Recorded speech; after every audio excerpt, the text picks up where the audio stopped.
Yeah, I couldn't change the background, but I'm ready. That's fine. Okay, well, I definitely want to welcome you guys tonight to another episode of Blaquerose Media. I will go around and let you guys introduce yourself. Just to give you a hint about tonight's topic, it's going to be that uncomfortable Blackish topic, the one that no one wants to talk about in public because it should be in house. We're going to take the muzzle off and expose it. So before we get started, I'll go around and let you guys go ahead and introduce yourself. I'll start with you, Jacob. Well, hello, hello, hello. My name is Jacob. Duntrice is my aunt.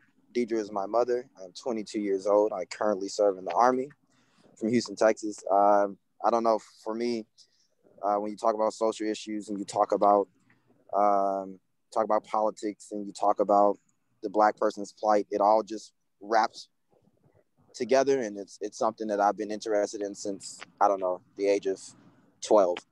So this is very exciting for me. I'm very excited about this opportunity to speak and get different perspectives. Okay, and Ransom. What's up, everybody? I'm Ransom. Me and Don and Deidre go back to former employees, good co-workers. They're some good friends of mine. We actually used to have a lot of conversations of this nature back then. So these topics that we talk about as far as Black social issues or social issues, I guess that quote unquote that affect us. I have a lot of views and opinions that a lot of us as Black people seem to disagree with. So, but I feel as though, these are better ways, for less of a better way, to help us all move forward. So I'm just here to share my thoughts on that tonight. Okay, okay. I'm very eager to hear both of you gentlemen's opinions and debates tonight. And Deidre, go ahead and introduce yourself. All right, good evening. I'm Deidre, Duntrice's sister. Again, Jacob's mom, Ransom's friend. Um, I joined because I have my own view, but I would like to just listen to the opposing views because I know that both of them on each side of it they are very passionate. So I want to listen without judgment because, like you say, it's about moving forward. You know what I mean? So these are things we don't have most times or conversations, or I've not been a part of, on this platform. So I'm interested to see, the different viewpoints at the same time. Okay, okay. So just to kind of give a backlash to let everyone know that tonight we're going to have these uncomfortable talks because we need to kind of know what are the roadblocks, what are the barriers that prevent Black progression. Is it systematic? Is it culture? Or is it a combination of all of the above? But we need to figure out, have these talks, remove the muzzle, and say, look, the same way we blast everything else, let's take the in-house talks, let's get together and start talking about it. So tonight, we are going to tackle issues, subjects that are surrounding Black Lives Matter, voting awareness, generational wealth, community barriers. And then at the end of this topic and the end of this conversation, I like us to try to throw out some resolutions to give people challenges to take back to their families and try to do them. So what sparked this topic for me is that I had a debate with my nephew on Thanksgiving, and it really got deep. I mean, it got some other family members involved, and we were just talking about things that affect the community. And I would keep cutting him off, and that was only because I want his thoughts and views to be fresh for tonight. I want him to be able to speak his mind, speak his thoughts for his generation, right?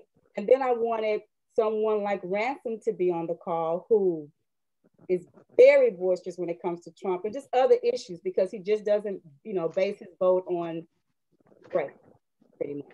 He votes it on what he feels, what should I say, Ransom, applies to you, right? And then we have Deidre, she just, hey, this is where I'm at, and she has her views. So the first thing that we're going to tackle is we're going to talk about the Black Lives Matter movement or organization. Do you feel that they cherry pick a certain narrative to use to promote their mission or purpose. And when I say a certain narrative, I'm going to say like police brutality. Is police brutality the face of racism, or is it just any police officer, okay, should be held accountable for anything such as taking a person's life without just cause? And I say just cause, I'm just saying like if they were, you know, in harm's way and it was just no other option. So what are your thoughts? And I'll start with you, Deidre. I'll start with you on Black Lives Matter, the movement or the organization. What's your thoughts on it? Is it based on race and only protecting one race? Okay, so to be honest, I am not very well versed in Black Lives Matter. I am political, I guess, only in my household. Okay. You know what I mean? I don't get out and join movements. When I see either or, however someone may have left this earth, you know, I pray for the family and I think about the things that may have led them there. And I just don't really get into it. So I don't really have a view about it. I think that, yes, when you see it, it is when police are killing unarmed Black men or women, or things are happening to children. But just as far as getting out there and seeing what it's all about, I have not. So you're that type of citizen that it frustrates you to see it. You just haven't made a point to say, I'm going to get out there and protest, or I'm going to get out there and just take a political stance on it. But it frustrates me.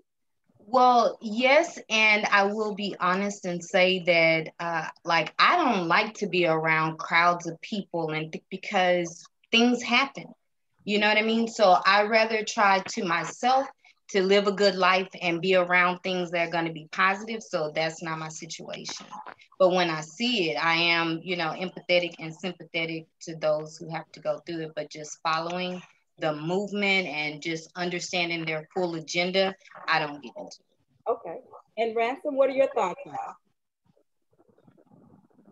Well, I think when we talk about Black Lives Matter, I think there's a disconnect. For starters, as whether we talk about Black people or Black people or people in general, we all can agree that quote unquote Black Lives Matter.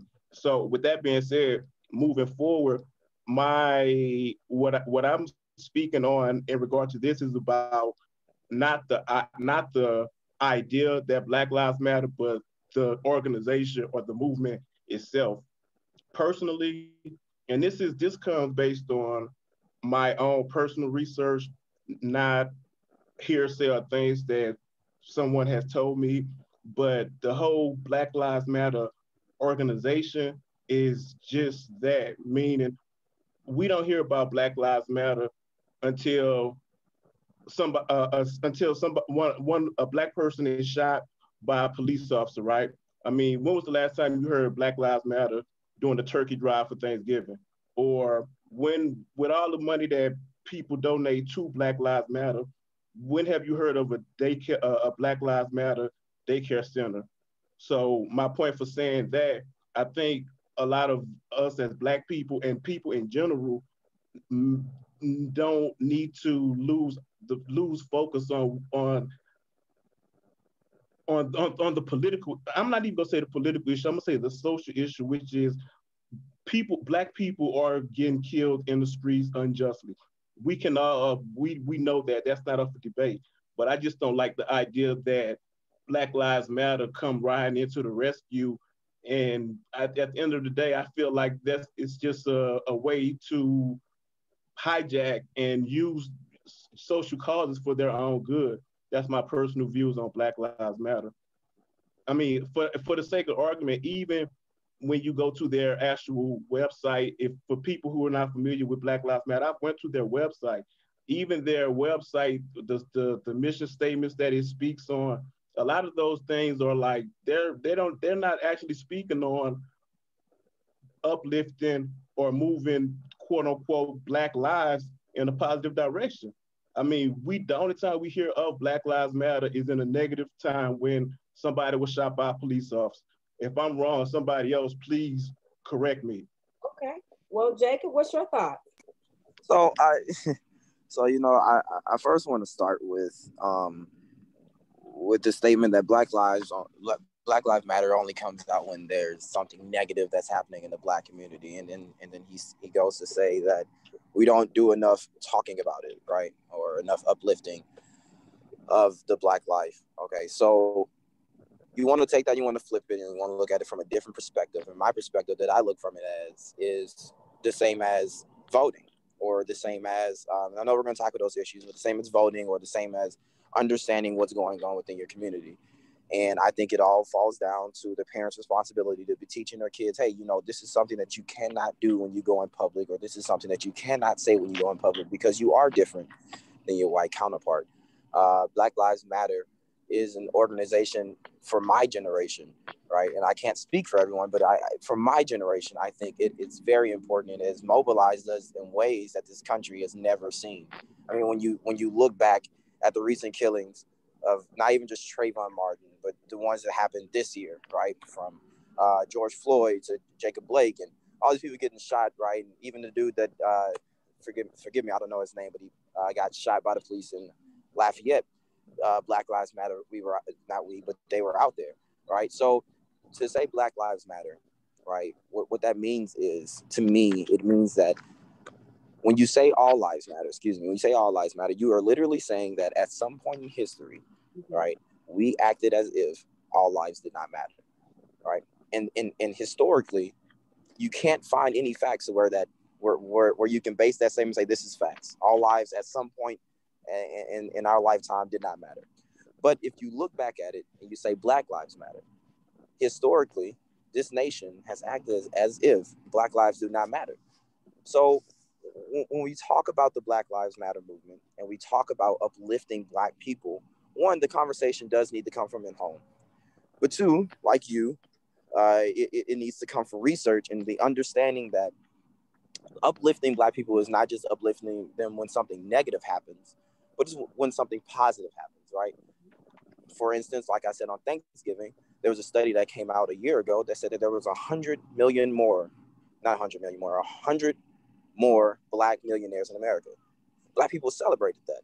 Or when you look at a Travis Scott concert, somebody who came from literally the bottom and made his way up, Black people, we celebrate that, right? So, the narrative that Black Lives Matter only comes out when it's something negative, I think it's kind of janky and 50-50. I think it works its ways, right? But I think ultimately the conversation of uplifting Black lives and uplifting the movement and Black nationalism should be spoken and more in verse in the household, rather than waiting for someone to get killed. And then the Black life is like, okay, well, let's go out there and let's preach. So, and then in retrospect, for us to come as a community, as Black people, and say, well, this movement really doesn't serve me because of X, Y, and Z. When you see the oppression and depression of your fellow brethren, I think that it's important for you to say, this is the movement that I want to be a part of uplifting my fellow Black Americans. So my question is, you have those that would say, well, that's all great. We'll do the uplifting. We'll try to reform the white supremacist way of thinking. We want to change racism. But then you have those that say, well, wow, there's this community that wants respect and they want these killings to stop, but yet they have these same killings in their neighborhood that outnumbers the amount of times you see white officers or police officers, period, on TV killing Black men, Black women, or Black children. What do you say to those that say, when do we come back and reform our own community to say, let's give ourselves the same respect we're demanding. Let's protect our communities the same way we want protection in our communities. And let's come back and build value in our communities the same way that we're saying that a white supremacist or a systematic system is holding us back. What do you say to those people? Dawn, I remember you took a lot of social media flack for, I don't remember what it was some recent cop shooting or cop killing, and somebody people were making the the comparison. Well, what's the difference between when a cop shoot us versus when black on black crime happens? Right. And I remember you, of one of many people, took a lot of negative attention for that. Right. And this is my view on that. I understand. I understand both sides. Meaning, let me first address what you first said about the quote unquote black on black crime. Personally, that's a phrase, and this is just me. That's a phrase that I personally do not like to say, because I understand. Like, think about this, right? When you're in a Asian community, whether it's in this country or any country in the world, or an Irish community or a Czechoslovakian community, like, I say that to say, when have you ever heard of Chinese on Chinese crime, or Turkish on Turkish crime, or white on white crime, or Mexican on Mexican crime, for that matter? Watch it. So they have wars going on right now against themselves. No, without question, and we all know that is true. So I say that to say, not I say that from the perspective of we as Black people are the only ones that do this and nobody else does, even though it's wrong. And to your point, Jacob, you're 100% right. Yeah, everybody else do partake in senseless violence among each other, but why is it only quote unquote black on black crime to that? So personally, that's why I personally don't use that term. Now, with that being said, I understand and recognize and know without question, yeah, we do have a serious problem in our community with us killing each other, robbing each other, doing all kind of stupid, senseless stuff to each other, which I'll be the first to say is wrong, and we need to check ourselves, but we don't. And unfortunately, when you don't check wrong in house, it gets out, and now it's forced to be checked by the outsiders. So now we're critical. We're saying that we do all these things to ourselves and it's okay. Because that's no. I'm speaking of the black on black crime, right? When we senselessly kill each other in our own neighborhood, like, what penalties do we impose on each other? The same people that kill each other, Jimmy can kill James in the neighborhood, go do 10 years in prison, get out and come back to the same neighborhood and chill with the same people with no repercussion. He did his time, so people gonna look at him like, okay, well, it's all good, he did his bid, but at the same time, he can come back to the very same neighborhood where he took life. So why is that acceptable, Deidre? Why do you think that's acceptable?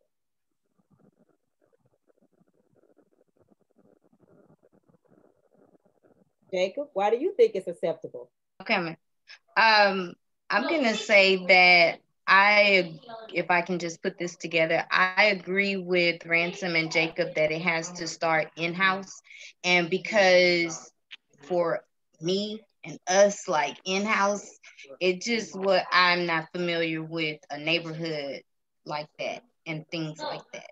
So why it's acceptable? I don't know. I guess, we are forgiving people, or other people do things for revenge because maybe they come back and get the person, they know where they at. I don't know. But I believe a lot of this can be stopped when people are coming up. Maybe you don't have that person in your household, but are you mentoring someone? Are you helping someone to see the value in themselves? I think one of the reasons we have a lot of crime, period, is because who's teaching? You know what I mean? And if are we not then also teaching those who are not in our household? Are we helping someone in the neighborhood? No more raising going on in households anymore. Jacob, you made a point about certain things was not your. If I could just jump in there. Interject. Okay, so one, let's stop it. Crime is crime. There's no such thing as black on black crime. Okay, there's no such thing as white on white crime. Crime is crime. Okay, so that's the first point I want to make. Two, I think to answer your question, why is this acceptable, right? To understand this, you have to go back to slavery days, right? You had what you have, or what you would call a house nigga. You had the field nigga, and the house nigga was next to his master, and he slept next to his master. He ate from the low end of the hog while the master ate from the high end of the hog after the master went to sleep. And if the house was on fire, then the black person, or the house nigga, would say, I'm praying that some rain come down. Then you had the field nigga. The field nigga was in the masses. He was beaten. He was tortured. He was treated like absolute shit. Right. So excuse my language. I'm in my army mode, but that's exactly what it was. So from that moment in time, even before then, when you go back to Africa and you see us enslaving each other and hating each other, right? That has been taught and systematically broken down within ourselves for centuries. And then you go and then you look at movies, and you look at rappers, and you listen to songs, and it's about, I'm gonna kill this nigga and I killed this nigga, and you go and you look at Ricky gets shot in the back by a black nigga. So systematically, this has all been broken down in our minds to believe that black is the enemy, even with ourselves, right? So the reason why it's acceptable is because what we've seen and what we are being taught at the same time, simultaneously, is the right answer. Now, let's take a second and let's just think about what it is that we can do within our household to form a change on the outside of the household. Because my mama just spoke about mentoring, right? And this is a question that was brought up to me in Thanksgiving. Am I mentoring my brother and sister only, or am I mentoring my neighborhood, right? And I think a mentor, you can only mentor someone who wants to be mentored, right? When you look at it and you look at how devastated the black community is, from the infestation of drugs to no jobs, to welfare, to shitty living, to terrible policing, to terrible communities. When you look at how devastating the black community is, why would I, as a black person, want to listen to someone like Jacob, who in his right mind went and joined the white man's army, when I can sit out here and I can sell these drugs, or I can kill somebody, or I can be a rapper, or I can be a basketball player, or I can be anything that's involved with sports, right? Mentorship is only applicable to people that want to be mentored. And if you can't mentor them, right, you have to start within your home, because then maybe someone else in your home can mentor them, right? So I think of it as this: if I can change the way that my brother and my sisters think on a daily basis, then I'm doing my part. And if I can't change the way that my neighbor is thinking, but they see the way that I'm living, and maybe one day they think, oh, well, maybe that is a good life, then I've done my part. But as a individual person, I can't raise someone else's child, right? And I can't raise grown-ass men and women. It is up to me to raise my future children and my brothers, and help raise my brothers and sisters in thinking, and that's it, right? And that applies to the black community as well. So that brings me to my next question.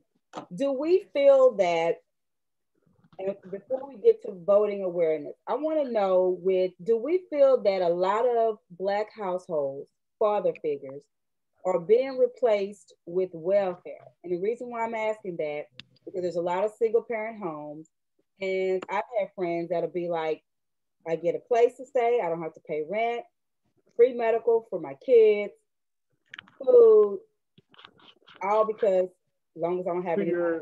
To your point, Dawn, I think, and this is the father.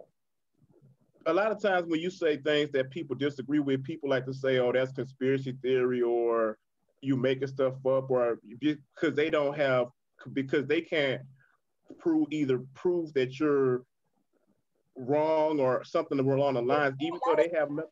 All of us have friends. We have a lot of friends that are single, no baby daddy, and they're getting all the benefits, and they've been on a cycle. It's actually been 100% proven that if you go back to, I believe it's like the 60s, but the 70s for sure. To your point, what you were saying about once they started making it, I guess you could say giving, and when they started giving women government assistance to, as you say, okay, I don't need a man here. I'm going to take care of this child or 3 or 4 or whatever the case may be without a man. As you just stated, that's an incentive for a woman in mindset to do 2 things. Let's be honest. A woman who's in that position, as you stated, she understands her income is coming based on her kids, so she don't give a damn as far as whether she's married or finding a man to father her kids. She okay.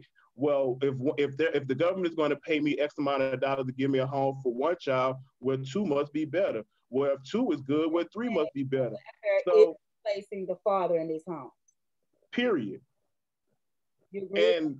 And also, and not only, and that's just one side of it. Not only does that give you an incentive, and to that point, for some people who want to say, oh well, women don't need a man. Okay, it's not about a man, right? So let's just remove that from the equation.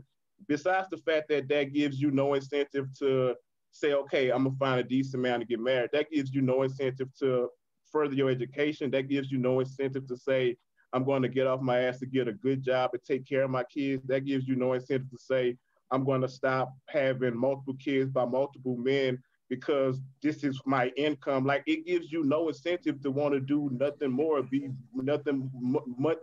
anything more than what you are at that moment, which is not a lot. I think. Wow. If I could say one thing, I'm so glad you said a person with that mindset, because I mean, I don't know, maybe there are lots of women in the world that like to live like that, but I don't think that's the majority. You know what I mean? No, right. I would say that. I would say that no, I don't think that is the majority. Of course, I don't believe that. But I do not believe, I do know without question there are women who have that mindset without question. Well, I agree with that too, but you know what I mean? Then I really think it all goes back to parenting. Again, more is caught than taught. So what life are you living in front of your children that they think that this is the way to go, no matter if that's what's going on outside the home? That's not what I'm showing you. And if those are the things that people are showing their children, you're gonna reap what you sow, right? But like, to your point, that's the good point that you bring up. And honestly, from I can only speak about my personal experiences, what I've seen. From my personal experiences, what I've seen, what you said is a cycle. If you're from Houston, you're familiar with Haverstock, right? And Don, I think well, you know that it was down the street from the job. You just want to get a pass to be right. No. I'm saying I bring that up specifically because that represents that Haverstock. That particular place that could be any quote unquote hood project in the country, but I specified that one as an example of what I'm speaking of. Okay. You can go in any community like that and literally find a grandmother, a mother, and a young mother who have literally grown up from the grandmother who raised her kids there, her kids raised her kids there, and now their kids are being raised there. So like you can literally go to places like that and find where it's generational. Right. And that's what I'm saying. More is caught than taught. So if that's what I see in my household, probably without outside influence showing me a different way, I'm not going to break that cycle because I don't know anything else. So when we speak on breaking cycles, once again, I want to flip it back to history, right? For generations upon generations, right? You said the 70s, whenever they start giving incentives for Black women to say, hey, I don't need a man, right? In my firm belief, right, the government has tactics to tear down a Black family, and they know that the key to the Black family is the Black man. So the way that the government's going to take out the Black family is taking out the Black man, whether it be by welfare, by death, or by prison. You know what, Jacob? That's a pretty controversial statement that you made, and I personally agree with you 100%. But I say it's controversial because there's a lot of us who don't agree with it. But I don't agree.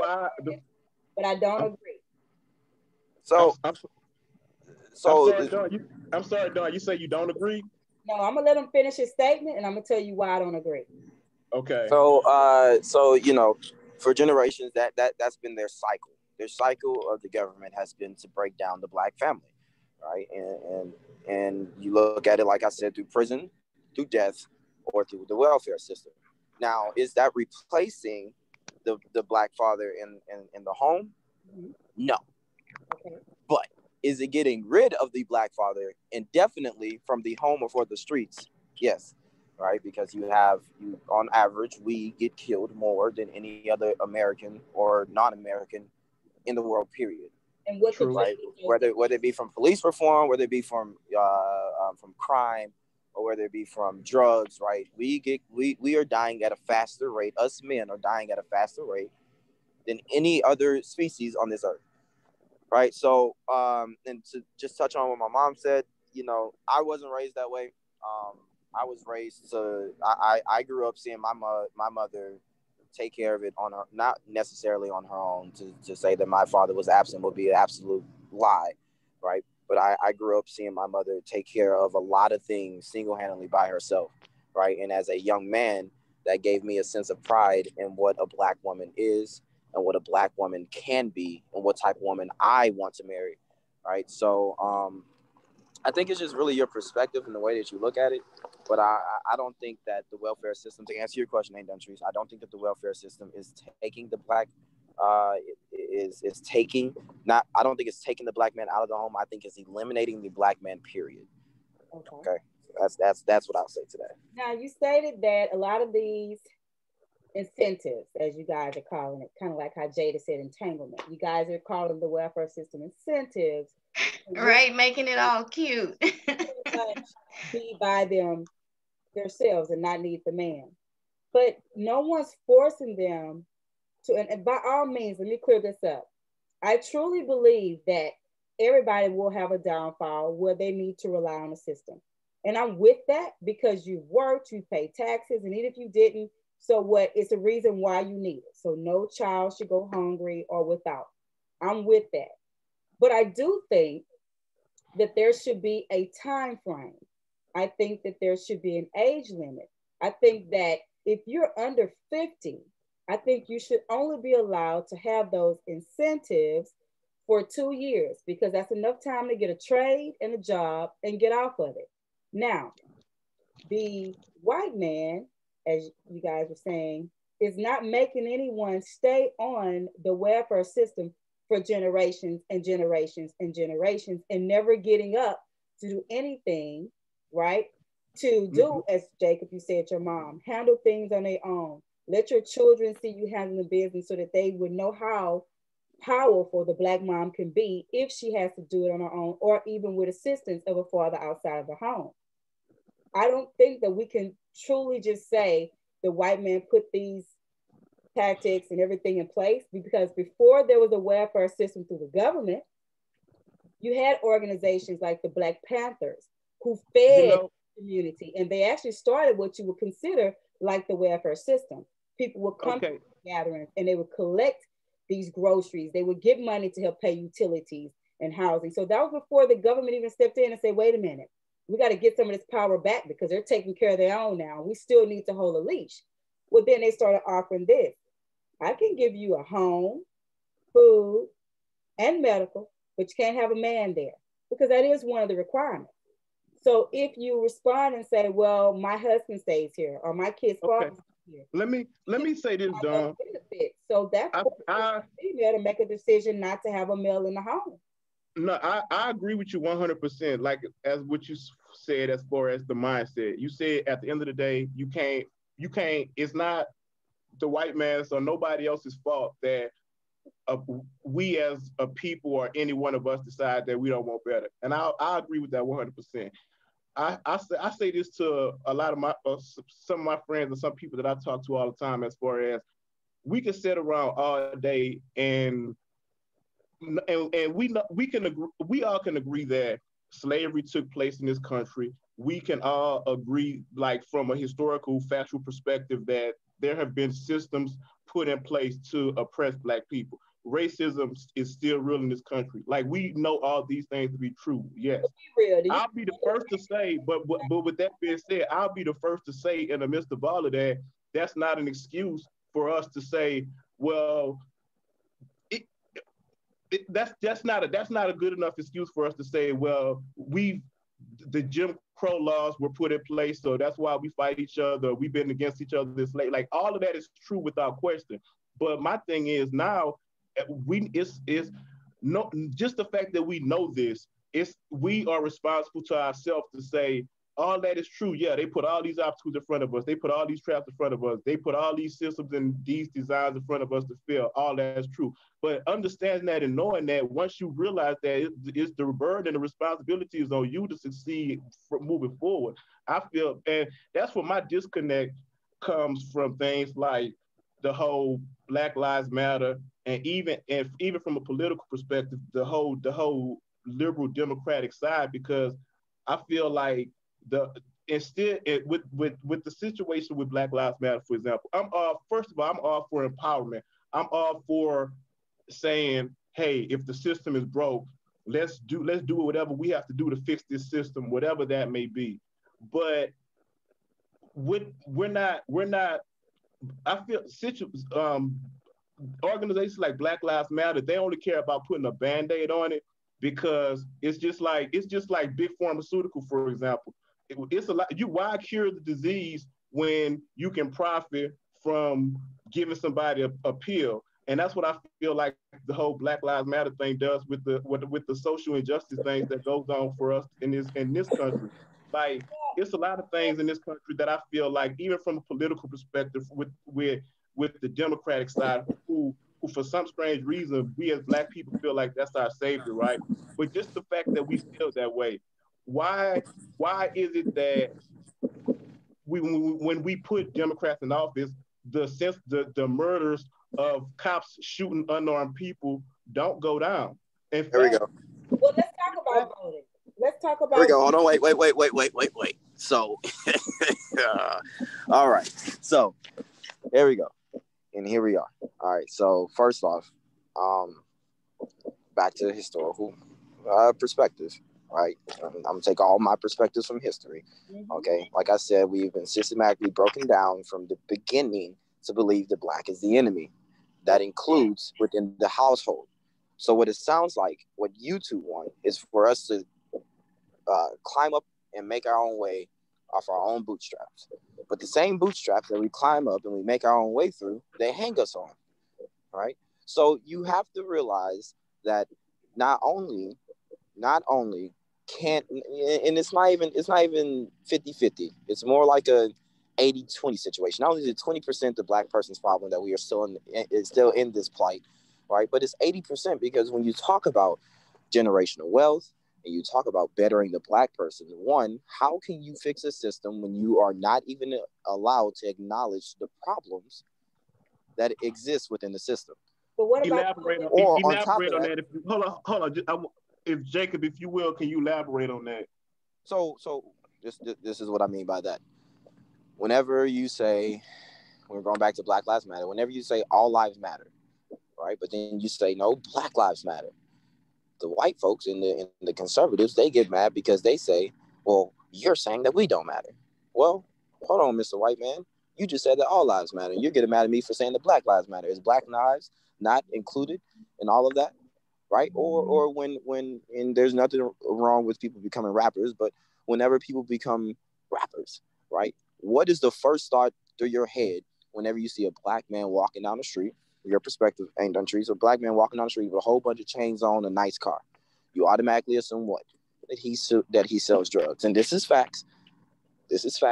Because there have been reports. There have been reports of people being called, people calling the police on Black people for no reason, absolutely no reason, other than stigmas, right?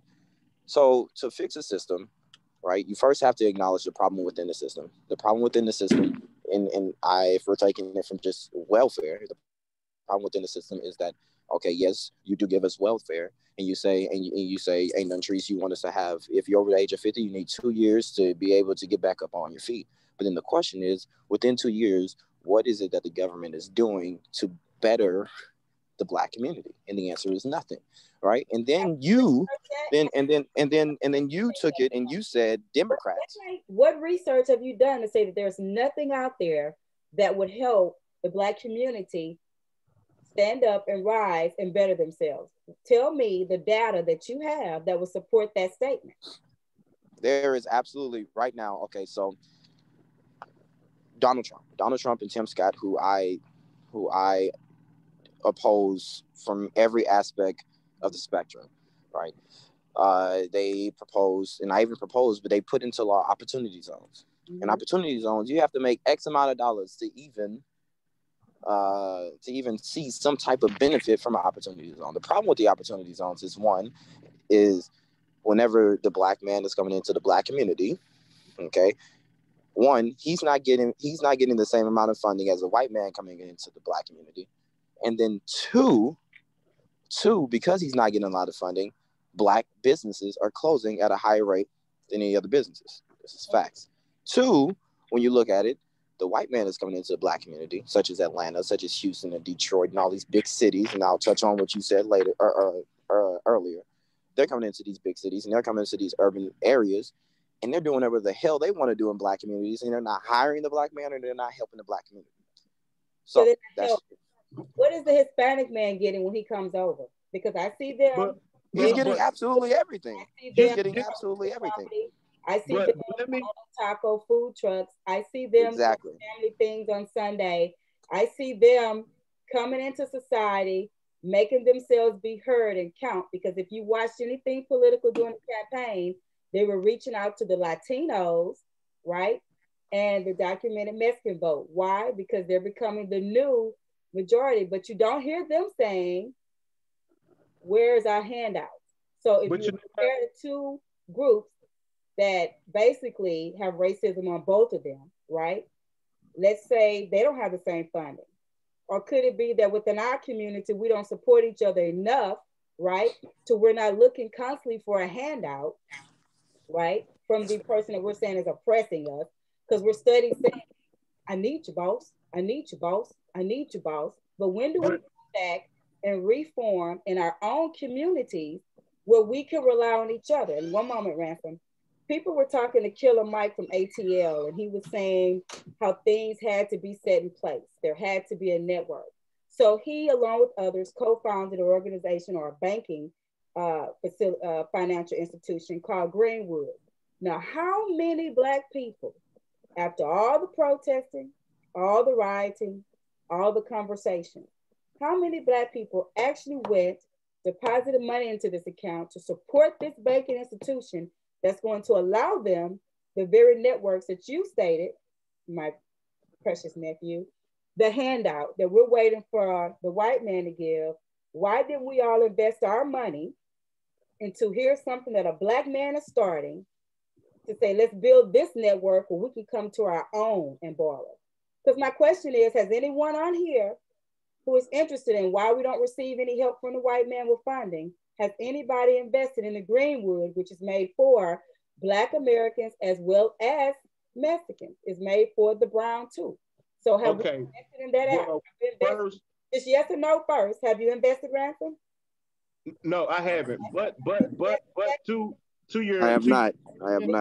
I did research. I did do the research on Killer Mike's bank and that sort of thing. So and I do plan on investing in it. But I want to. We say that the white man owes us so much, and there's not. No. But see, with that being said, that's why I want to go back and I want to touch on something that the young man Jacob said. He mentioned the opportunity zones, economic zones, right? And I personally found out about that about a year ago in Atlanta. And just some background about that, that was actually one of the policies that Trump and his administration put into place for the sole purpose of empowering the Black community from an economic perspective. That's not the first one. What about the one that they opened and they were telling all the rappers were moving their money into this Black bank and everybody was putting money into it, and then it just fades off because the media hype, right? We only get this big talk about everybody's angry and they should be mad and everybody posts about it when it's in the media. Now, months after the protest, what has changed? What has anyone that was so angry during the protest? You know what? Let me answer that question for you. This don't they have you made? They're happy. They're happy that. Let's be all the way honest. To answer your question, Don, I asked myself that same question honestly, like when election time was coming, right? Because you say to yourself, like what you said, you saw the anger in the street all summer, right? And I'm not when I say this, I'm not even saying that the Black Lives Matter organization were the only ones that were protesting in response, because I know they weren't. But there were many groups that were fighting, protesting, angry out in the street, right? Now, initially, when all these protests broke out earlier this summer, I said to myself too, like a few weeks ago at the end of the election, I was thinking to myself, like, wow, when all these riots and protests broke out earlier this summer, I thought it was because these people were angry because George Floyd was murdered in the street by police officers. And then it continued, and I'm thinking it was because all of these other unarmed Black people were shot and murdered in the street because of police officers, right? But then when you ask yourself, okay, well, where is all of that misplaced anger now? Where's all that rage now? The answer is people got those same people who were rioting and looting in the streets. They got what they wanted. Their president of choice, and that's what they want. That's and I say this to not make this a political thing, but my thing is, if people, it's okay to be honest. It's okay to say I was angry. I hated whoever the last president was. So I'm gonna test shit up until I get who I wanted office. I would have more respect for you if you said that versus trying to act like you doing this for some ethical, moral, higher than superior reason. Like the murders in the street of these men that lost their life. I'm really honestly I'm angry about that because I understood that these men were used not only by politicians, also by groups like Black Lives Matter and all of these other people who had agendas and issues to push. Well, let's get political. Well, you know, so that's the point. that is the whole entire point. Is we sat through 4 years of absolute devastation, unconstitutional norms of everything that we have ever witnessed. It was just all torn apart by one person. Literally, Donald Trump came into office and literally changed our perspective on what a president should not be. Right? He was worse than Nixon. So open up and take their mask off, though. Didn't people everywhere make them look at themselves? Let's be honest. When Obama came to office, many Blacks voted for him because he was Black. Was that racism? You know what? I'm glad you said that. I'm glad. Wait. Hold on. Wait, Ransom. Was that considered racism for 8 years, 2 terms? Everybody got up. No, hold on. You don't think he didn't get elected the second time because I agree with you on the first. On the first time, Black people rose up and they said, "Well, God damn it." The first time when Barack Obama ran, they said, "God damn it, we got a nigga in office, or the possibility of it. Let's get him in office, right? Cool, let's get him." But the second time, when you look at the trend and you look at the things that he did for this nation, and not only just for the Black community, but for this nation as a whole, on the world standpoint, on domestic issues, right? When you look at the things that he did for this nation, you can say with unequivocally that man changed this nation, and that is the reason why he got elected second time. But let me speak on that. Wait, hold on. I'm not done. Okay, so going back to what I was saying earlier, we sat through 4 years of absolute devastation. We sat through 4 years of a president who did not care about the Black man. And you want to bring up opportunity zones, and you want to bring up let's bring up prison reform. When Kim Kardashian brought her fine ass to the goddamn White House, right? And you know what happened? They brought in prison reform. When they brought in prison reform, cool. Thank you, Donald Trump. We sitting here, Black people, like, yeah, he actually did something for us. But then you look at the clemency rate, and he has only given pardons to 29 people. Half of those people are people that work for him. And people that colluded and did illegal things with him. So You know, he's done absolutely nothing. He's done nothing for the Black community. And to sit here and to be blasphemous and say that he has is crazy. Absolutely crazy. I have to interject right there. There's an actual bill, that the man put in place, Donald Trump, the First Step Act. That First Step Act didn't have anything to do. Well, first, let me explain what the First Step Act did. One of the things that the First Step Act did was it actually let a lot of the nonviolent Black felons who had been locked up under the Bill Clinton massive prison drive in the 90s, and also under laws that Joe Biden, our current president, signed off from when he was in the Senate. So when they were mass incarcerating not our current president, when the president-elect, the supposed savior, I guess that's what people think that he's going to be. But when this supposed savior was in the Senate, I heard that Donald Trump didn't do anything for the Black man. He hated the Black man. Well, we had a man in the Senate for 48 years who didn't do nothing but sign bills and put policies in the book that actually incarcerated and to this day still actually have families torn apart. Absolutely correct. Now here's the thing. When I hear people, I understand this what people don't understand, and this what people can't separate.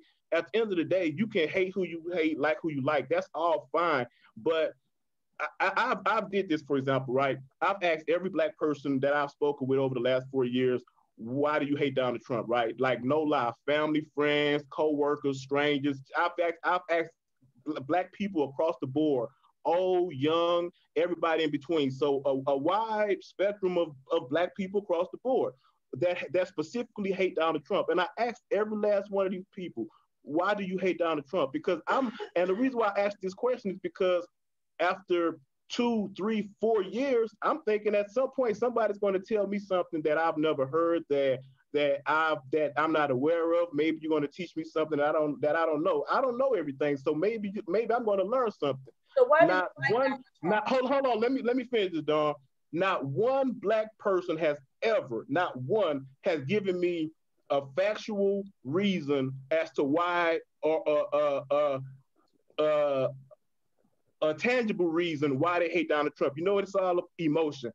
Fuck that. Like, no lie. When you ask why you hate Donald Trump, fuck Trump. Like, that's literally the response. I mean, that's the first thing you say. I didn't like him. I didn't hate him. You know, I don't hate anybody. I just didn't think that he was fit to be president. But I didn't hate him.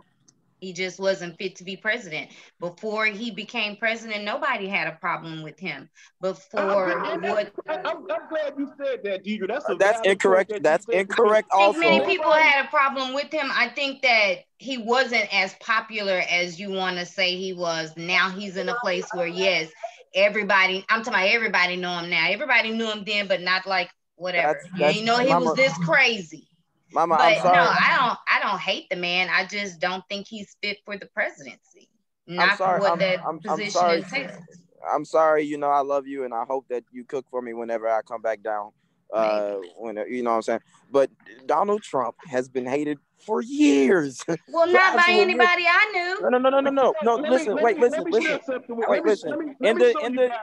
Hold on. In the 70s, this man and his father literally built up apartments in Black communities and then told Black people they couldn't move in them. And then he got sued by the Justice Department for being racist. And then turned around and said, okay, I'm not going to be racist no more. And then turned around and did the same goddamn thing. Well, I was born in 77, so I didn't know anything about that. Donald Trump has been hated for years. Absolute years. And to offer you a different perspective from a different Black man, you ask different people why they dislike Trump. It is not up to you, right, as a Black man, to say that your point is invalid, right? Because you can't tell someone that their point is invalid. You ask them why they hate Donald Trump, and if they feel like, well, fuck Donald Trump, it's fuck Donald Trump. That's the reason why they hate them.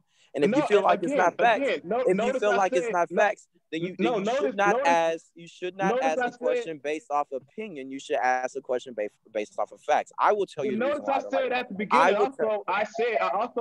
I also stated a person is within their right to like who they want to like and hate who they want to hate. Okay. I stated that first. But here's the thing. That's 100% fine. But let me say this. No, hold on. Let me say this, right. Ask me why I don't like Donald Trump. Just ask me and I'll tell you why. Okay, why don't you? I don't like Donald Trump, and I'll give you very good reasons why. One, yes, and this is something that you've heard before, he is a racist. He is an absolute racist too. When you look at the presidential norms and someone who sits at the highest office, arguably the most important man on earth, the most powerful man on earth, when you look at someone like that, you are supposed to look at someone with greater responsibility, with a little bit more of an understanding of how the job works. This man came into office and he started with some racist shit and he ended with some bullshit. That's the reason why I don't like Donald Trump. Then when you want to talk about life in general, right? He incited hatred against all forms of people of color from his right-wing supporters. That's the reason why he won that election in 2016. Not because he was different, but because he came out and he did not denounce the KKK. As a black man, I have a problem with that. Right? It took him weeks and months to do it if he did do it, right? And then on top of that, wait, hold on. Then on top of that, we want to talk about, well, look what Donald Trump has done for you. Didn't he fund HBCUs? Didn't he do prison reform? Didn't he give you opportunity zones? Isn't black unemployment lawyer? No, it's not. Okay, so he took a hold. He took a hold of something that the black man did with Joe Biden, our president-elect, for 8 years. He took a hold of that and then tried to take credit for it. Once again, a white man trying to take credit for something that the black man has done and built upon. That's the reason why I don't like Donald Trump, because he does not stand for the norms and the constitutional values that I took an oth to. That's the reason why. You know what? Whether I can honestly say whether I agree with you or disagree with you on that, I can respect your point, because at least you listed your reasons were not emotional, and I can respect that. This is my thing. We're adults, your reasons, bro, are factual to you. So I can't judge you on that and say you're wrong. And I won't judge anybody on that if you're speaking in those terms, because nothing that you said was emotional. My thing is, as an adult, if somebody asks you, well, hey, why don't you like this? Like, it's not just to forget the president. As an adult, if I ask you as an adult, why don't you like anybody? Your rational, logical response as an adult shouldn't be, man, just fuck you. Like, that's like, we're adults here. Now, Ransom, you gotta have to go back and reread some of your posts when your friends say something and you be jumping so fly. Like, I don't be understanding that, because those are your friends. And so don't be coming over here like we ain't got your Facebook. No, sir. No, sir. So why you old media? No. Because we're talking about political issues here. Yeah. So I want to start with you, Jacob, on voters awareness. Do we have enough awareness in our community with our youth so that they can make the proper decision, not based on race, not based on what mom, dad, or grandma, how they tell you to vote, but so that they can understand political issues and how to research that? Do we have enough voter awareness in the Black community? And I'll start with you, Jacob.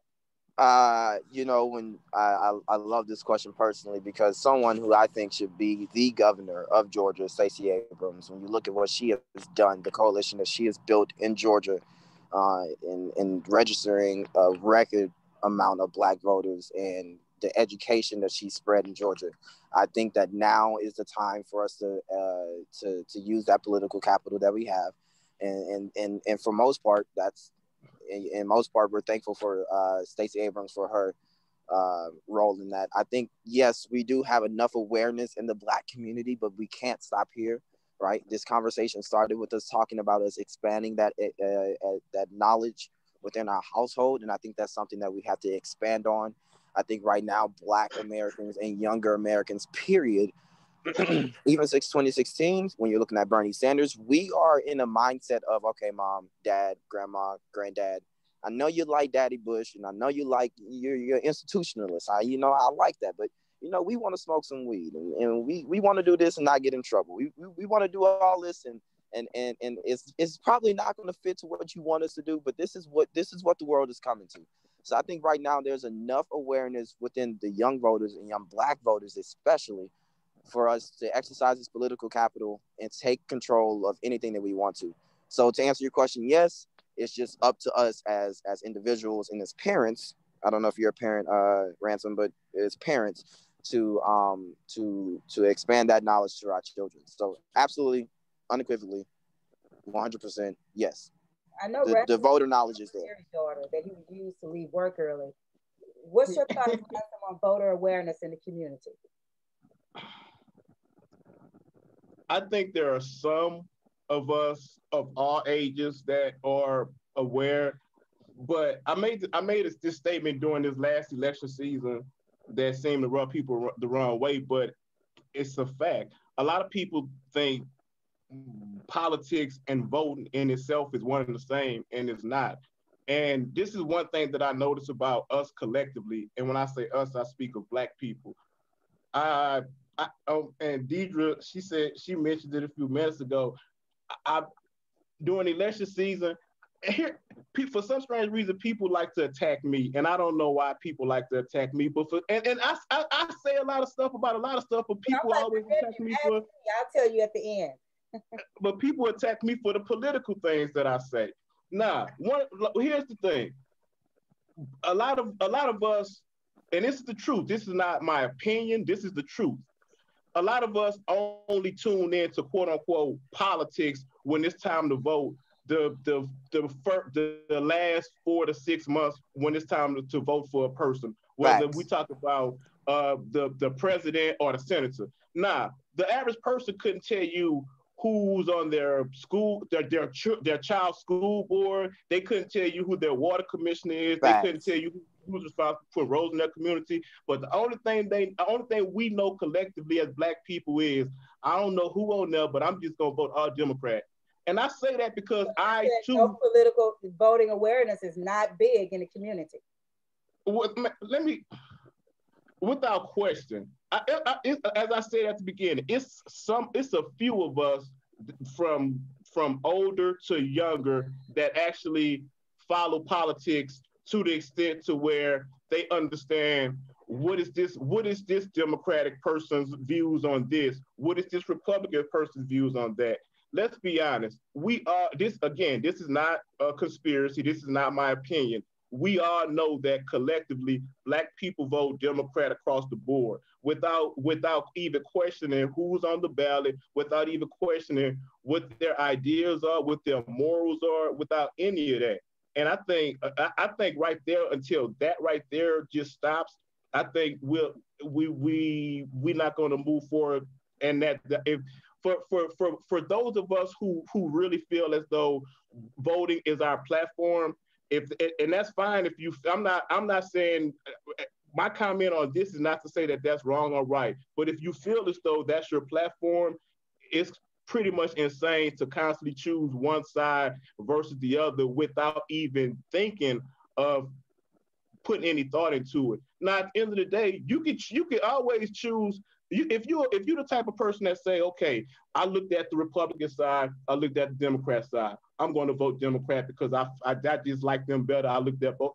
That's perfectly fine. You looked at both sides, but most of us don't do that. We vote Democrat because our grandmother voted Democrat. She told our parents to vote Democrat, and by virtue, and I heard somebody say earlier about tradition and things that's passed down generationally. Here's the thing. How many of us actually knew that the first Republican Party was actually started by a group of Black men in Houston, Texas? I knew that. We actually had that conversation at Thanksgiving, and it wasn't until I believe the 20s that because there was a Black man elected over to Democratic, we switched. And at that point, that lets us know that we switched from Republican to Democratic because, again, we based it on race or what we felt like this person could identify our social issues. But here's the thing, Don. That's the whole trick that's being played, because at the end of the day, there's something called, quote unquote, the big switch, right?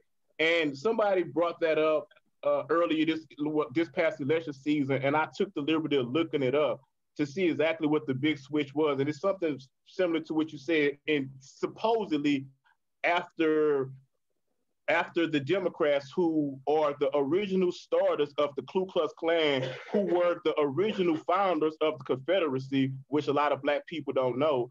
So at some point, these people had a change of heart and decided, okay, well, you guys are going to be the good guys and we're going to be the bad guys. I'm going to prove how modern day that's incorrect. When you look at, I said this earlier this summer, before a lot of these other cases even started building up, right? I said, when you look at a lot of these cities where you're seeing unarmed Black people murdered by police officers and shot by police officers, according to what we're taught as Black people, since Republicans hate us as Black people, you would think that a lot of these places have Republican mayors and or white racist Republican police chiefs, right? But the truth is, it's the exact opposite. For example, when you look at Jacob Blake, the man who was shot 7 times in his back, Kenosha, Wisconsin, earlier this summer, who is the mayor there? John Antranium, a white Democrat.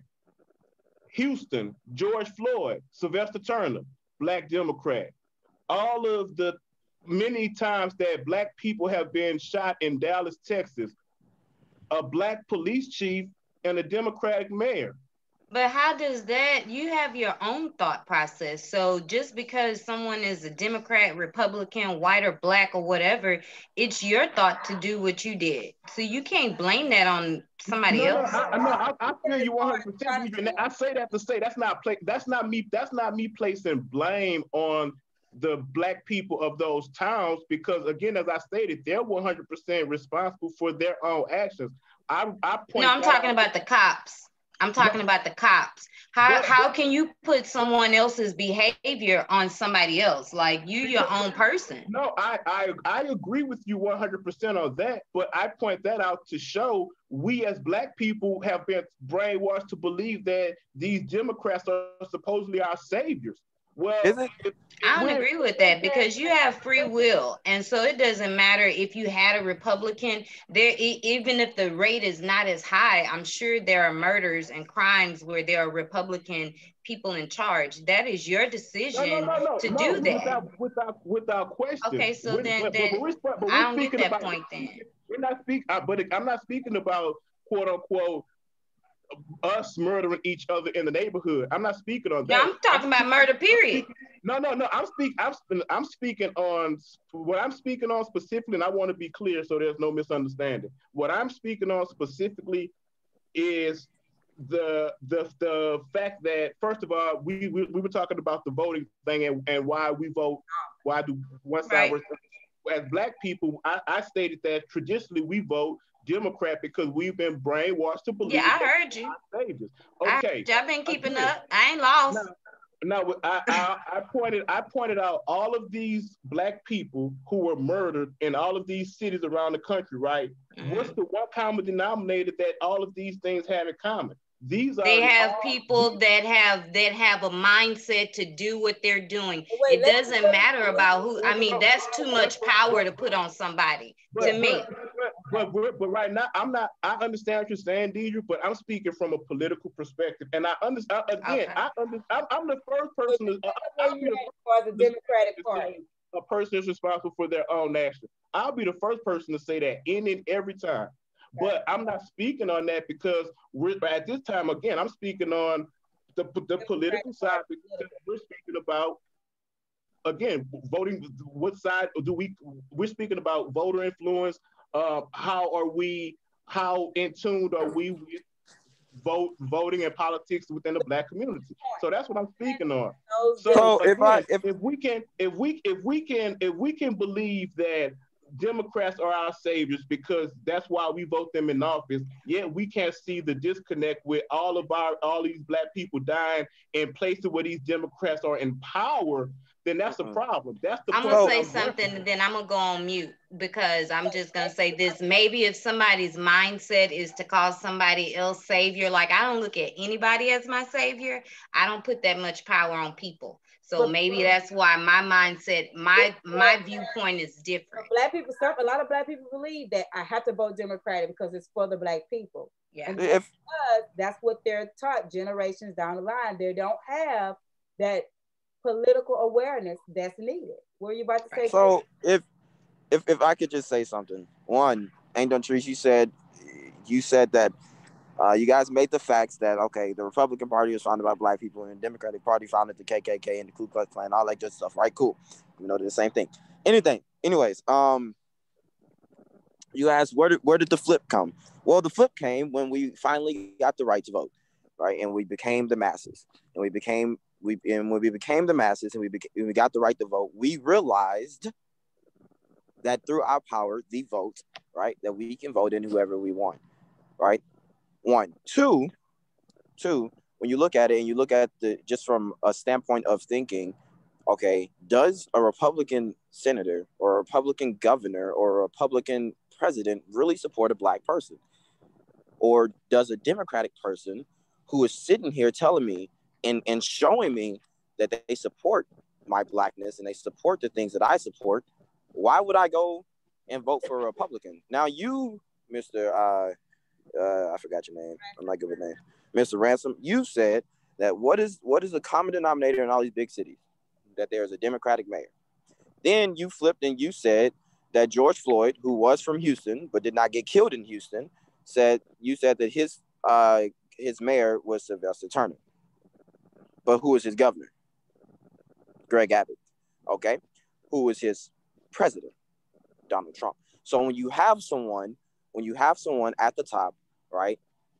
When you have someone at the top who consistently, on every single point of the spectrum, incites racism, hatred, and violence, and then trickles that down and then literally intimidates states into submitting to his will, okay, including these scary-ass Republican governors, how can you say that the mayor is the one in charge of everything or the one to blame when you have a Republican governor who's sitting there saying absolutely nothing to his president, who's sitting there and inciting violence? So my other point that I want to make, and I'll go back on mute because I'm trying to warm myself up, but the other point that I want to make is this, okay? People vote based in, and I will agree with this. People vote based off what's best for their household. I think as a Black community, we came together and we said, or we should say, I should say, it would be irresponsible for me to go and vote for a man who has the same vote as a person who is leading the KKK right now, rather than turning and voting for a person who does not and is a polar opposite from the president and does not support any of the things, not even just talk about political, I'm talking about social, in any of the social issues and the way that he handled those issues. Why would I not vote for Joe Biden when you have a person who literally tear gas his own citizens to take a picture in front of a church with the Bible? I feel you, Jacob, and that's a valid question. And also, I want to you did bring something to my attention. I said George Floyd, even though he was from Houston, he was killed. I mentioned the mayor of Houston, but I took the liberty of looking up the mayor of Minneapolis, and he too is a Democrat.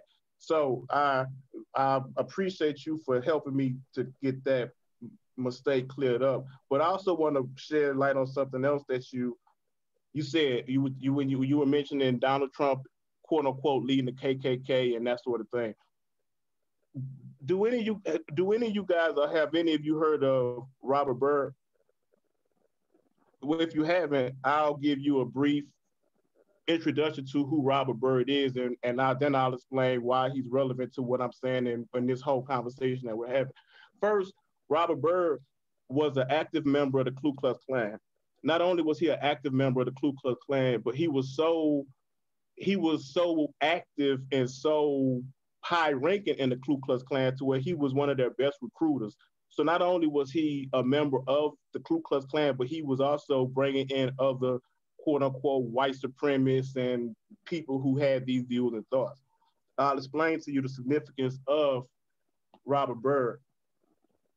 Robert Byrd died a few years ago, but Robert Byrd, he was also a politician. I won't believe he was a senator. But the significance of Robert Byrd, when he died, Joe Biden, the current president-elect, he gave a eulogy at Robert Byrd's funeral.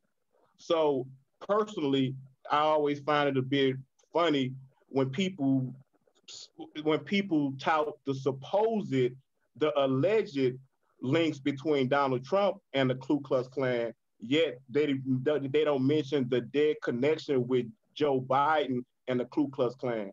So I mean, and see that just goes back to the overall point that I'm making with the Democratic Party. I'm gonna say this, and then I want to elaborate, and I'm gonna pass it back to Dawn. Joe Biden said during his election, he went on Hot 107.9 in New York and said at the end of his interview with the Breakfast Club, he jokingly, but even though this pissed me off, and he said it jokingly, I knew that he was right, and I knew that what he said was going to come to pass. Joe Biden went right on Black radio and told Black people across the country, if you don't know who you need to vote for on election day, then you're not Black. Now you have a 70-plus-year-old white man with ties to the Ku Klux Klan that you are allowed as a Black person to question your Blackness. Okay, fine, whatever. Yet and still, Black people that I heard had conversations with told me personally they didn't give a damn what he said. They were still going to vote for him.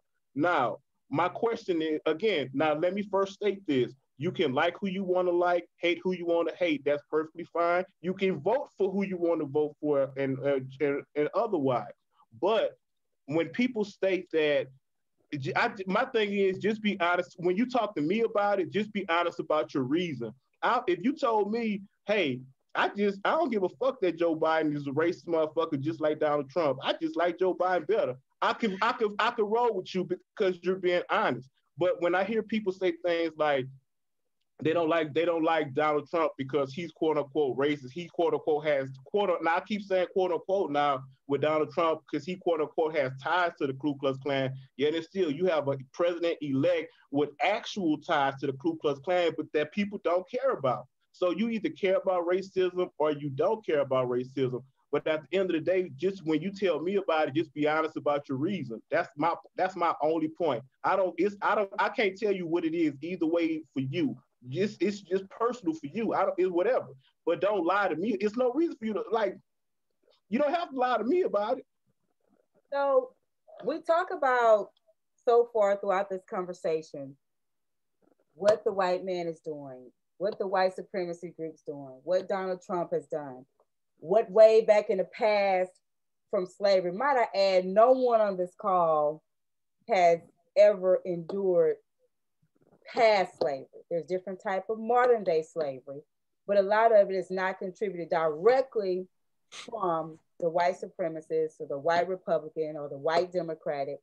Some things we have to think about. If our main focus is to reform the way that a white person looks at us, right?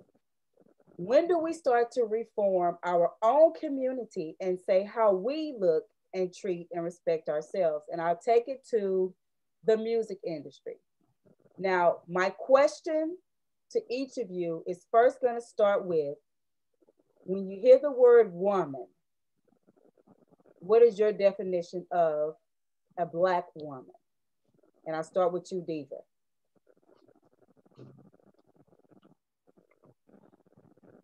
My definition of a Black woman, if I'm just thinking right now, I see a strong Black woman and I'm seeing an afro, like we really rocking who we are.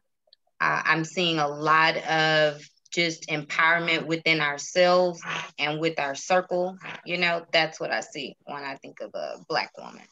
Okay, when you see and think of the Black woman, Jacob, what do you see? What is your definition of a Black woman?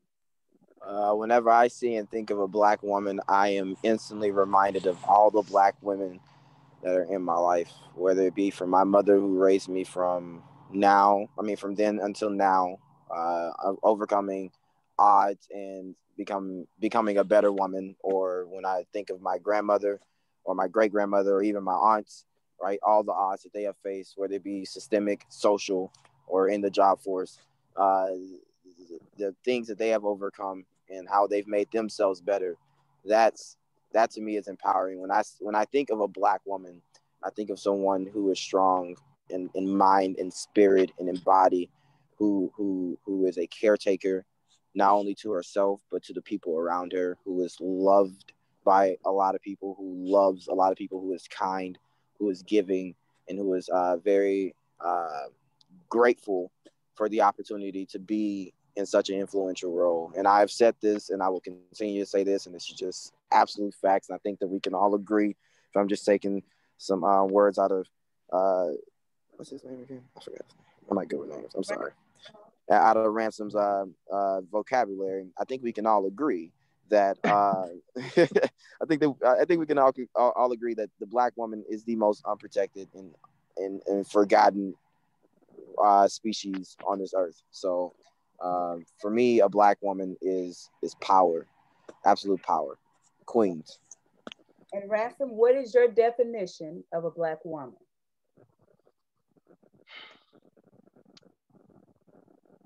I'm not sure if you say definition. I don't know if I could. Your definition. Someone asked you to describe what a Black woman is to you. How would you describe it? Well, I would have to first start with. I would first have to start with the first Black women that I knew personally in my life, which was my mother and my grandmother. So, with that being said, to me, those women were loving, nurturing, talented. Um, they were intelligent, smart. They overcame obstacles. They empowered me,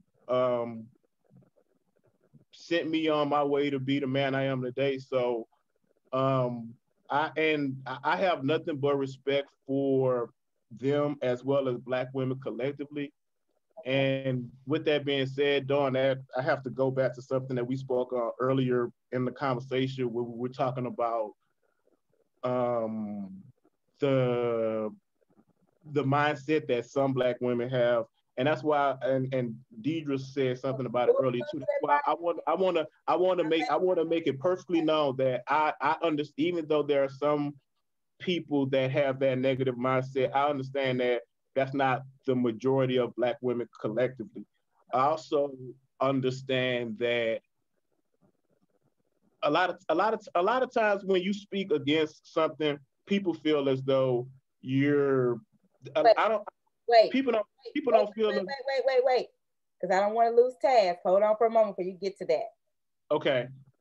With those definitions that you guys gave and those thoughts that you have on the Black woman, and we've talked about with Jacob, he took us to history on several of his topics. We talk about the past of how women were treated, how women were disrespected, how women were raped mentally and physically, how women were torn away from their children and just thought to be less than really nothing, right? But they did have the right to help raise their owner's kids. So somewhere it was like a level of you can do this, but you can't do that, blah, blah, blah. So I bring us to modern day. We're going to leave the past and come to the present. And this is where I say we have to go back and focus. Again, we can't just reform another race on how to treat us. We have to also look at some of these barriers and say, how many of these roadblocks do we place? One would be music. If I was to compare hip hop to country, rock and roll, within that, the Black woman is devalued.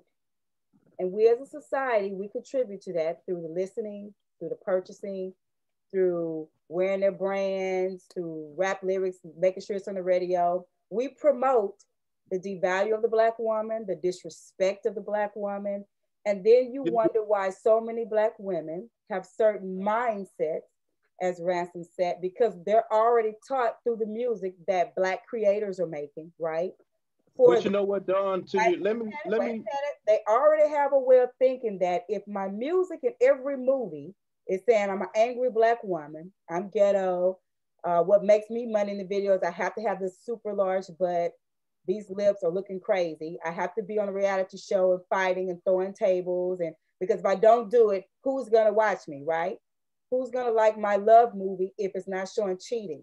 Who's not going to watch my movie if it's not showing us killing each other? So my question is, taking the white man out of it, taking the slavery out of it, what do you feel the industry, what type of image is the industry putting on the Black woman? Let me answer that question, Dawn. I'm gonna answer this question as an artist and also a consumer of music. And I say this because I can honestly say I personally had this conversation with myself, okay, both ways, as a consumer of music and as an artist of music. I'm gonna give you this perfect example, no lie. I can recall being in the club multiple times, and what you hear, like, I don't care what rap song it is, to where let's just say it's like the same provocative type of music that you were talking about, as far as provocative music toward women, right? Yeah. What image is it giving you? Say again. What image is that type of music giving you of the Black woman? Okay, I'm giving you this real life perspective. Like this is true that I've really like experienced. I'll be in the club like in multiple different occasions, right? Like when I was a little bit some years ago, I'll be in the club, and for whatever reason or another, I don't know why, but I would have like just stupid thoughts that would come into my mind. Maybe I'm drinking, whatever, smoking in the club, whatever. But I would just think about these thoughts would cross my mind in the club. So I'm just looking on the dance floor, and I'm looking at a lot of attractive, nicely dressed, scantily dressed, provocatively dressed women, and they're on the dance floor and they're dancing. And most of them are half naked, and it has my attention. But at the same time, I'm listening to the music, and I'm hearing it, and I'm listening to like, bitch, bounce that ass, right? Like just type of music. And I'm literally looking at women, not men, women on the dance floor out dancing each other. So I thought to myself, I used to have that perspective like you, done, like, hey, maybe this is wrong. Maybe people should stop this. Like maybe the world doesn't even need music like this. But the very people that are being degraded that you're speaking of, they're celebrating it and dancing harder than the people who are making it. That's what we're putting in the media. When you go to the club, dog, you're not seeing men on the dance floor out dance each other to these songs. You're seeing women on the dance floor dancing being depicted this way. Are so you being called? Say again. Slap that nigga, slap that bitch, slap that hoe. You're not seeing nobody doing that. So the women are only doing what they see is getting attention in the media. So my question is, when you see and hear this type of music or these movies or these videos, what image is this giving the Black woman? Because we're supporting it, we're purchasing it. I mean, what image? I mean, it's the negative image without. It's a negative image without protest it. Why don't we protest it? Jacob? Well, when you say we, who are you speaking of? When you say we, okay, let me Dawn, let me share this true story with you, right? And as a matter of fact, Dawn, Deidre, we used to work at this. We all know. I'm not even gonna say no names, but the place that we all used to work at together. This individual, I actually had a conversation with this particular individual. It was a young woman, an attractive young woman. And she actually got mad at me based on this conversation, and I'll share the conversation, and it truly blew my mind. Share it in under 1 minute. Share it. Okay. For some strange reason, I don't know why or how, but the chick Amber Rose had came up. Now, at the time, I had heard of her, but honestly, I really didn't know who she was because I really don't follow a lot of these celebrity people or TV stars or whatever the case may be. So I heard of her, but I didn't really know who she was. So the young lady that I'm speaking of, she filled me in onto who she was. So I'm sitting there, I'm listening. So Now this is the story according to this young lady, and why Amber Rose was so admirational to her in her life.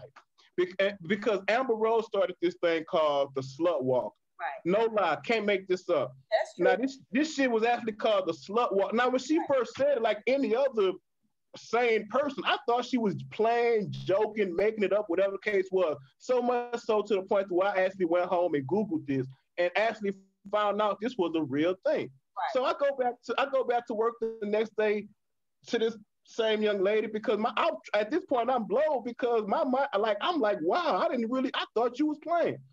So she said she was just glad that she could bring the awareness of Amber Rose and a slut walk to my attention. Now, I referenced that story to say, even when I went back and looked at the videos of this slut walk, there were thousands of women out there representing, strutting, proud to be called sluts. So I say that to say I understand the logical perspective of where you say, Dawn, like, well, why would anybody do this? I say the same thing. Why would anybody accept that? Why would anybody do that? I don't know. But there's a they do it because they do it because they don't know their worth. They don't know their value. You know what I mean? Because if you valued yourself and who you are, you know how to be able to represent yourself and still draw attention, but it doesn't take all that. But that comes with maturity. That comes with each one teach one. You know, some people go through things. Now, Ransom, you can talk 10 minutes. Some people go through things. They go through things and they don't share how they got over. Or how, like Dontrice was saying, why we can't come up like other people. We don't share the story. We don't share the process. We just gloat in the end. So we don't know what it took sometimes.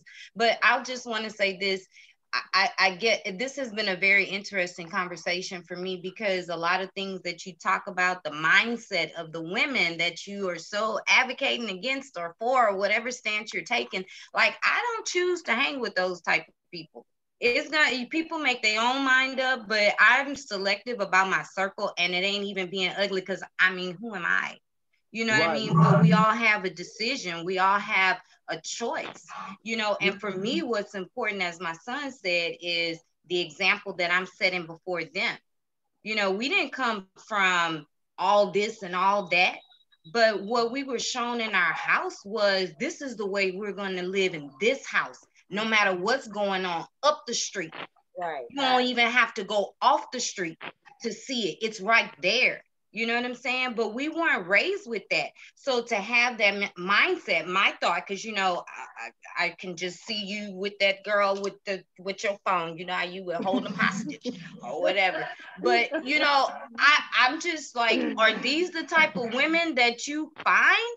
Because you have a lot of knowledge about them. I mean, I'm just saying.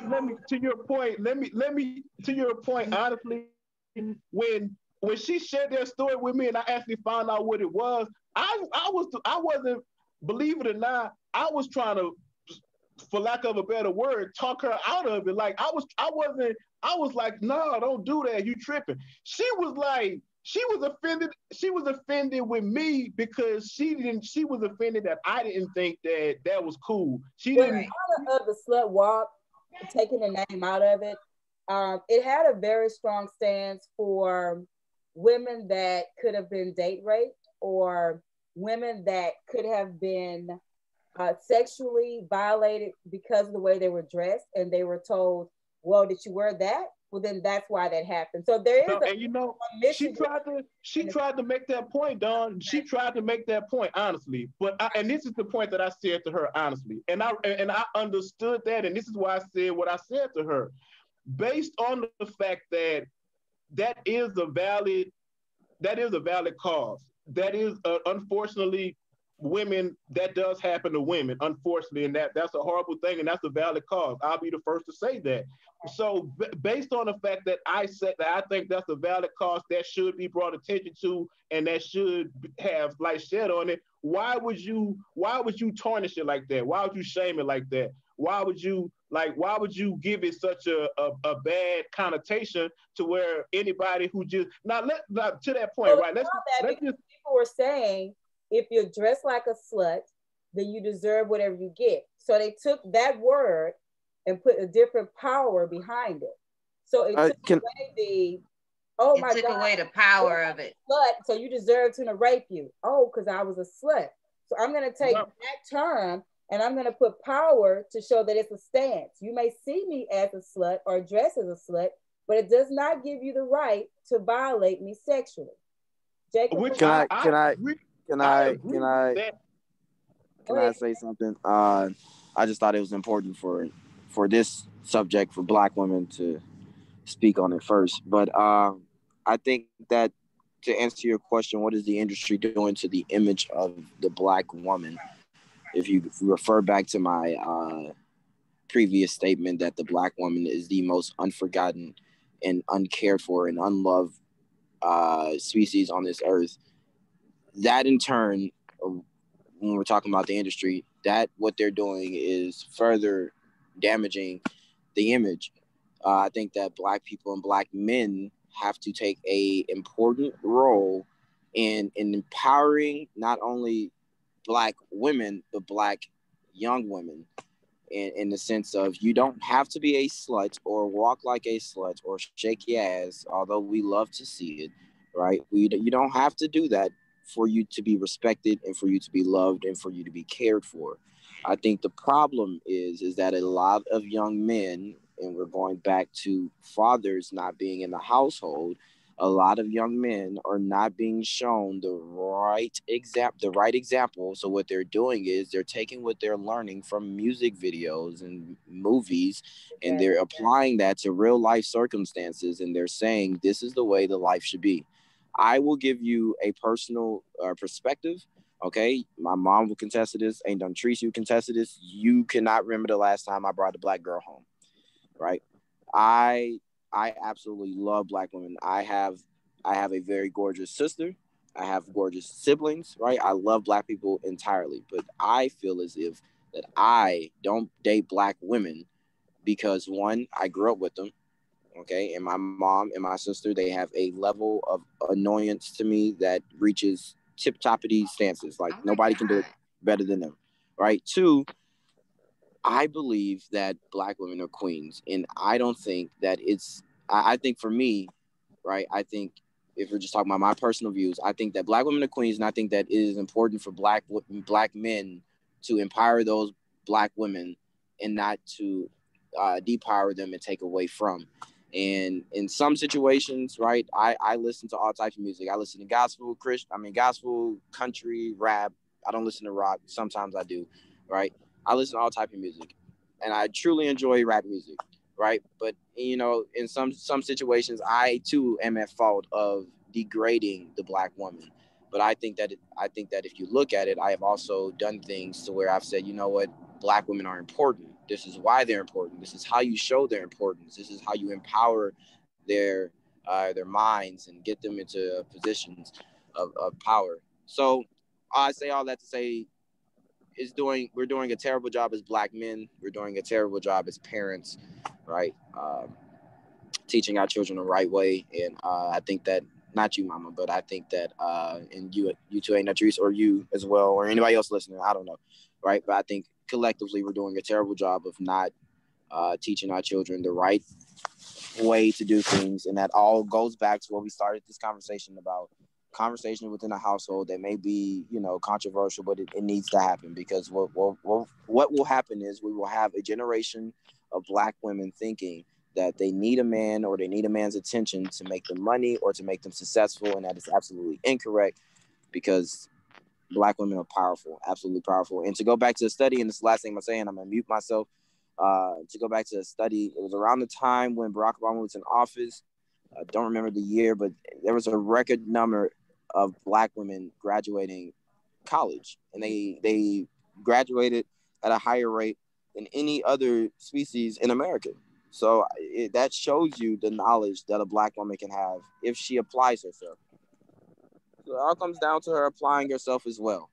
right? If she does not apply herself, then you can't be respected. No one will respect anyone if they don't apply themselves and if they think of themselves as nothing but a slut. But if you apply yourself and you go out there and you do the things you're supposed to do and you live the right way, then you'll be good. And I'm going on mute because I'm cold. Okay, so back on. Okay, to Jacob's point, as he said, Jacob said something that I wanted to touch on. He said, as black men, I'm sorry. What you say, Dawn? Cut me off on my podcast. You're gonna. I'm sorry. I didn't even. I thought you had gave me the floor.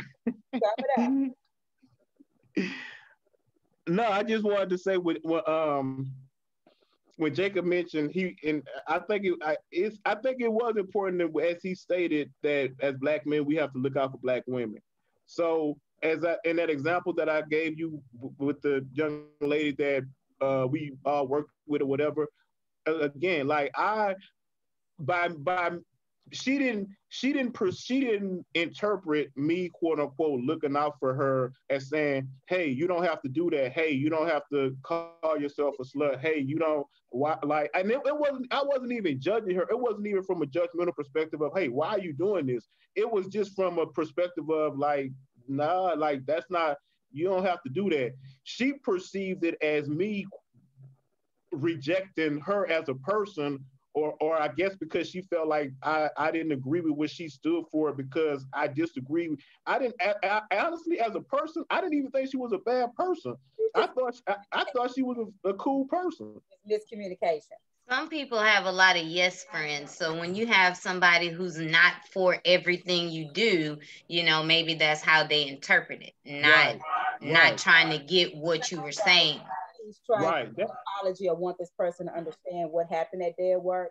And trust me, that is definitely something you can do on one of your Facebook posts. No, hold on. I'm not trying to make things right. What do you mean? In the music industry, if we go back to the 80s and the early part of the 90s, the early part, music was all about gangster stuff, right? Or it was political stance back in the 80s. It was like, let's acknowledge what's going on with the police in our community. Let's build unity within our community. That was the Queen Latifahs and the Mia X's and all of that.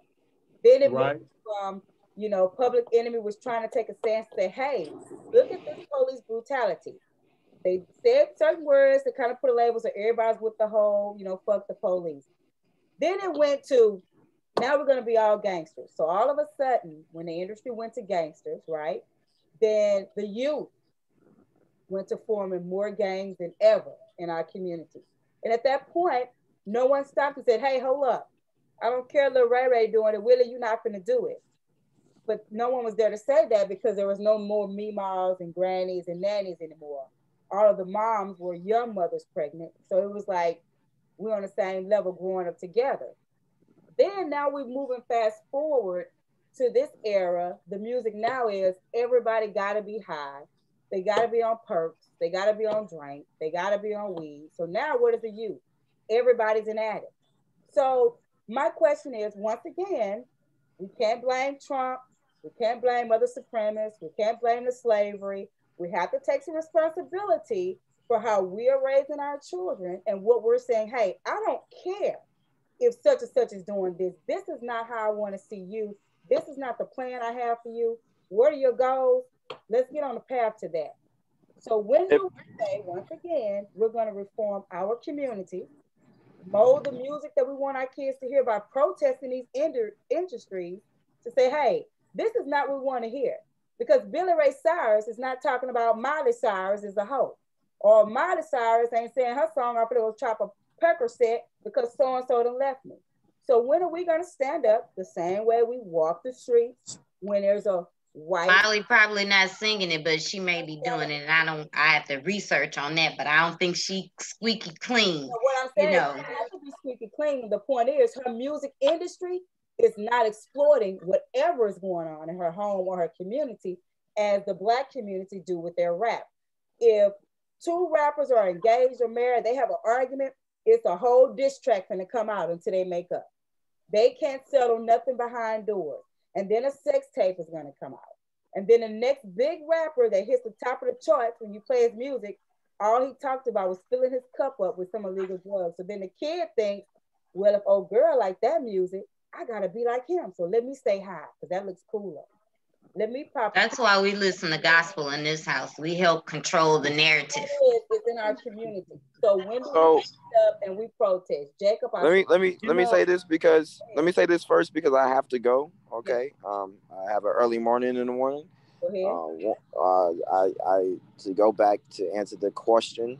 It starts within the household and it starts right. It should have happened a long time ago, but if we're talking about it right now, it needs to start right now. So I encourage everyone to get with their significant others, with their children, with their in-laws, and have this conversation because this right here is influential. This will change mindsets for generations to come. Once again, I want to thank you for having me on the podcast. And I definitely want to thank you for coming on tonight. Yes, ma'am. Yes, ma'am. I'm going to try to get some warmth to my toes because I can't feel them anymore. But love all you guys. Thank you guys for having me. Thank you guys for listening. Thank you for the insightfulness. I want you to sum up a challenge that you would like the community to do to reform.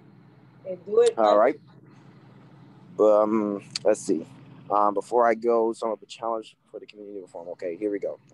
Let's take all of our money out of white-owned banks. Let's start investing into our communities. Let's start investing into ourselves. Let's understand our worth. Let's empower our women. Let's empower our children. Let's have this conversation with our children right now. As Ransom said, it is absolutely vital and important that our children know who's on their city council, who's their mayor, who's their governor, who's their senator, what they stand for, what they've brought into law, how these things can affect them. That type of knowledge needs to be passed down through the ranks immediately, right? So my challenge is that this conversation is not only talked about on this podcast, but it is also brought to the homes, whether it be at your table, whether it be over a Bible verse, whether it be over a Sunday night football game. But this conversation needs to happen because we cannot afford to allow our Black children and our Black generations to think that the only way we can make money is to be either a slut, a rapper, a basketball player, or a drug dealer. So that's my challenge, that this conversation goes further than this podcast. Okay. Well, I definitely want to thank you for joining us today. And you be safe out there, and definitely hope to have you again. And you can go. I know you're cold out there. Yeah, most definitely. Ransom, if you had to sum it up, what is the challenge you're giving the community? I would say honestly, think ownership. I think this is my view on a way for us forward, honestly. We're so stuck in the mindset of looking for somebody else to save us, whether that's through a vote, whether that's through government assistance, whether that's through us dedicating 40 or 50 years of our life working for somebody else because we feel like, okay, this is going to be a steady security blanket twice a month for me for the next 40 years, which, okay, it beats sleeping under a bridge. It also beats, working at Mac. I get it. But at the same time, you're going to always be in that same place. You'll never be able to build nothing greater for yourself, for your family, for a legacy to leave behind. So I say all that to say, if I could tell us as Black people one thing collectively, I would say is think ownership. I don't care if it's something starting out with a lemonade stand, a car wash, you name it. Build it up, make it your own, and go from there. Ownership. And Deidre, what would be the recap, or what would be your challenge for the community? My challenge would be like an old cliche, each one teach one. I would say I would challenge the community to grab hold of these kids, because while we're waiting for things to come and things to change and things to happen, these kids are here and they are our future. They need to see us do right, be right, and treat one another right. And we can, like you say, going forward, we can't do anything about any mistakes we may have made in the past, but we can pass on something different for these kids. So all these things that you were talking about, that won't be a part of their life. We can't save everybody, so it's going to be some riffraff. But if we can take care of what we can reach and everybody have a certain sphere of influence, we can make a difference. Well, before you guys go, I definitely want to thank you guys for joining me here tonight on another awesome night of podcasting with Blaquerose Media. One thing I could say to recap everything that we've heard today is, yes, we've heard things that have happened from the past, and we've heard things that are happening currently, presently in our today's environment. Racial is at an all high temperature climate for the US and around the world. I mean, when the protests started in the summer, it made it bigger than what it initially started for when you see the world out marching for the same thing. But one thing I can say is there can be many outside influences. I would just hope as a community, we also look back and say, hey, we need to reform ourselves.